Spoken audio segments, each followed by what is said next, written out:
pemirsa, kali ini saya akan menceritakan sebuah peristiwa yang ini luar biasa menyeramkan sekali. Peristiwa ini dialami oleh seorang karyawan sepatu di sebuah kota. Menjadi karyawan merupakan sebuah pencaharian yang cukuplah untuk menafkahi anak istrinya di kampung. Dan untuk bekerja itu beliau bolak-balik gitu ya. Jadi cek kurang Sunda mengadundang gitu. Bolak-balik ke ngadundang. Dari kecamatan A ke kecamatan B yang jaraknya itu ya lumayan lah, ada sekitar 1 jam. Dia pulang biasanya jam 5 atau jam 6. Saat itu dia pulang jam 5 setelah bekerja, dan dia juga mempunyai seorang teman yang kebetulan temannya itu mengajak gitu untuk dia pergi ke rumah.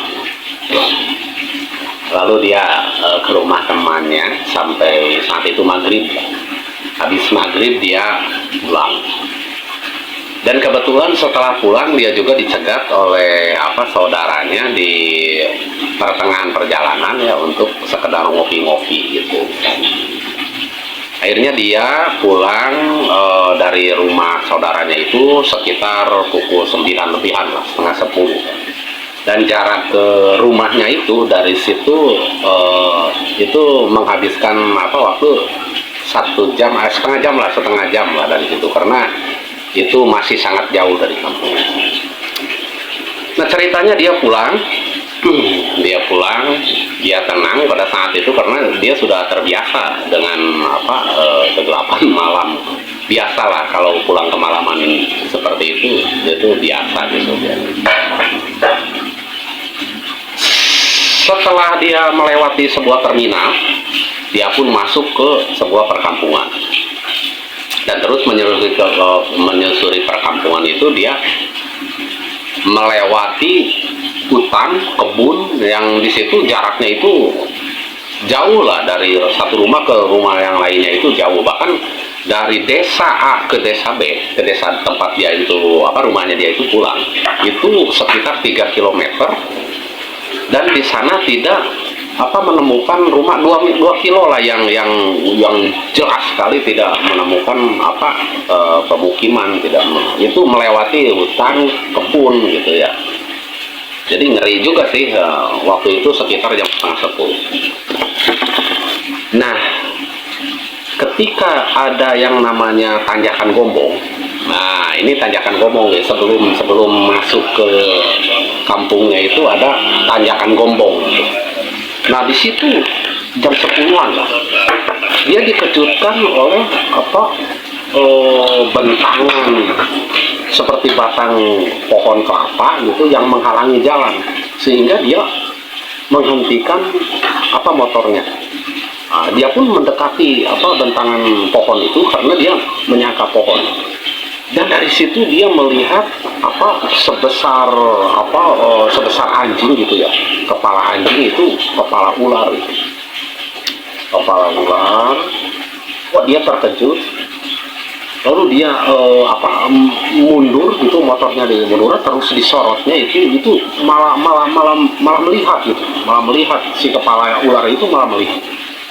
Dan itu asli ular besar sekali, sehingga dia mematikan motornya dan menyetandarkan motor. Dia lari lagi ke arah ke belakang gitu ya. Dia lari ke arah tanjakan ke belakang. Dia berpikir, aduh, ular besar sekali. Dan dia menelpon saudaranya, tolong ini jemput saya di sini karena saya menemukan ular besar gitu, saya nggak bisa nyebrang gitu karena ular itu menghalangi jalan. Waktu terus berlalu sekitar 10 menit, itu saudaranya datang pakai motor. Di mana ularnya?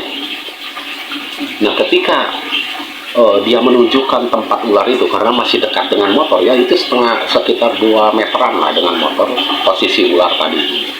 itu sudah tidak ditemukan lagi. Jadi bekasnya juga sudah tidak ada. Nah di situ dia akhirnya tenang gitu ya. Dia pulang bareng sama saudaranya.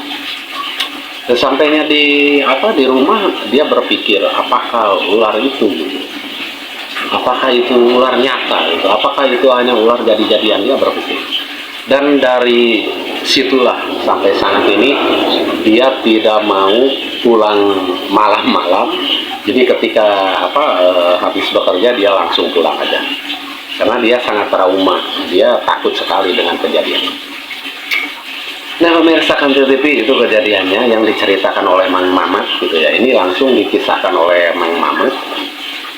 Ini betul-betul dia meyakini itu kejadiannya ada, dan ada juga saudaranya yang menyebutkan bahwa itu betul-betul ada.